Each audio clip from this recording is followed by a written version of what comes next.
at around 1:30 p.m., I left my house thinking that I'm going to cover protests and go back home. Little did I know that I will end up in a hospital with stitches on my thigh. I don't know how long it's going to take me to recover.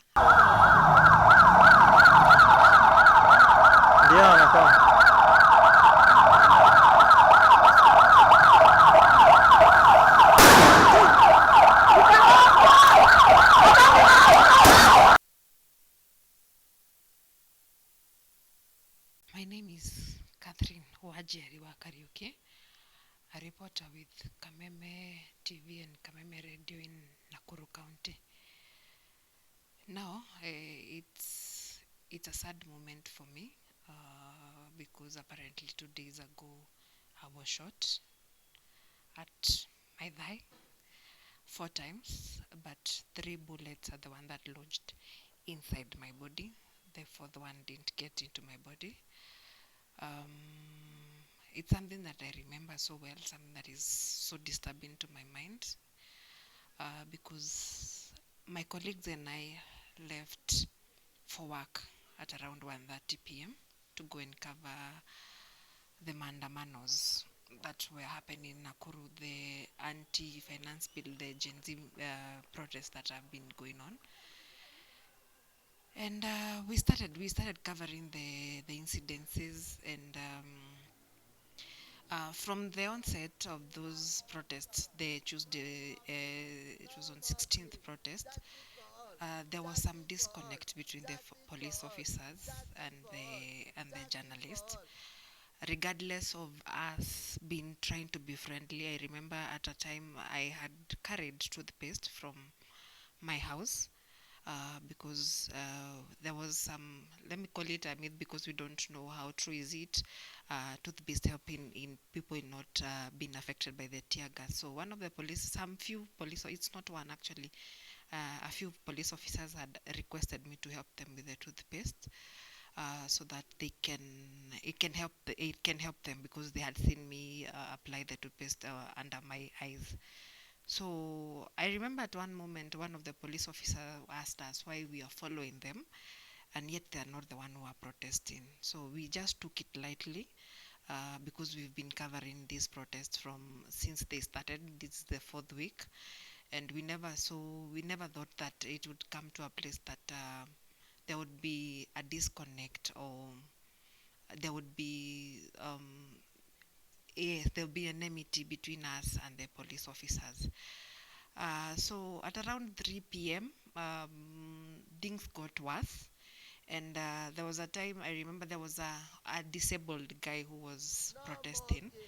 And I think the police officers had, let me say, quote unquote, gotten fed up with him. And they wanted to disperse us as the journalists so that they can arrest that guy. So I remember that is where the havoc started, because a canister, tear gas canister was thrown onto us, a few journalists, and including the Kenya prisons officers. It was thrown from one of the Central Police Station vehicle. And we got over it because we've been sniffing these tear gases for so long, but we got over it. Moments after, I think maybe 30, it's not even 30, less than 30 minutes after the tear gas canister was thrown onto us, some police officers came with horses trying to disperse what they were calling protesters. Because me, from onset, since we started covering the protest, I didn't see the protesters who warranted the kind of energy that was coming from the police officers. So they didn't want to see any gathering of more than 3 people.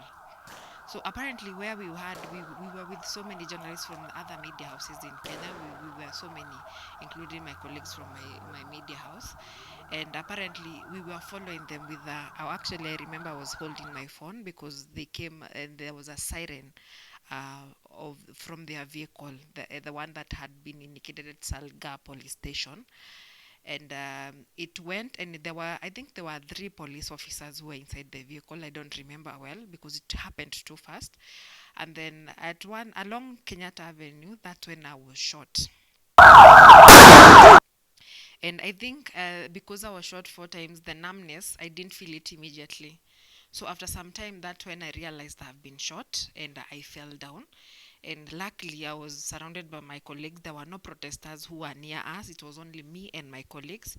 And they helped me very quickly they looked for a vehicle, no, for a border, and they rushed me to one of the hospitals within the CBD. What's even worse is that a week before, we had covered these protests. I remember there was some protest that had happened, and I remember my colleague and I and our camera persons were among the first people who had started covering those protests. So we would see everything that the police officers were doing. And I remember one of the police officers coming and telling me, and I will quote, "Nimekuona na nimekumark."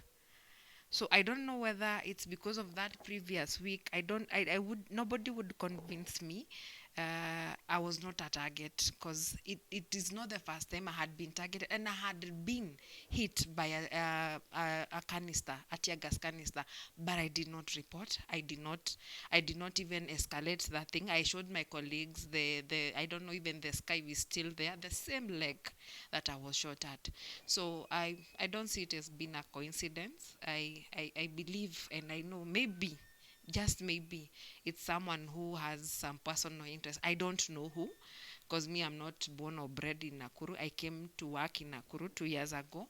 So if there's anyone that I have a grudge with, maybe that police officer, I don't know, because I sincerely don't know why someone would target me twice. Because the 2 weeks prior to it was on a Thursday, I remember. Somebody threw a tear gas canister when I was covering live coverage, and then a week later I've been shot at. I don't call it a coincidence. Yeah.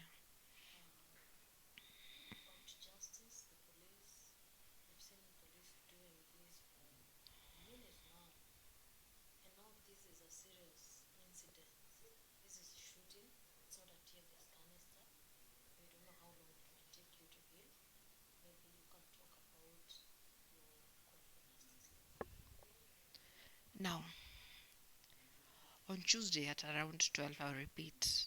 No, at around 1:30 p.m., I left my house thinking that I'm going to cover protests and go back home. Little did I know that I will end up in a hospital with stitches on my thigh. I don't know how long it's going to take me to recover. I might try my level best, but I am not getting any younger. And I don't know what kind of damage those scars are going to do to me. I know the administration and the county commander of this county knows who we had given that bullet.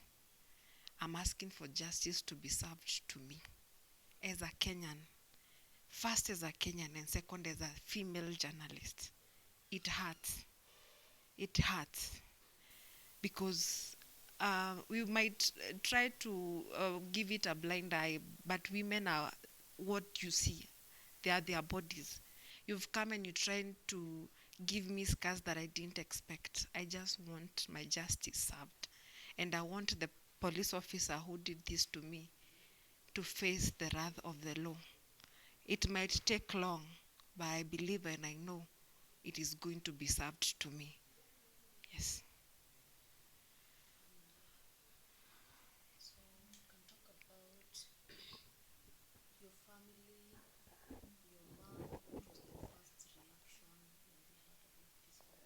Okay. Now, I think exactly 7 minutes before I was shot, my mom had called me.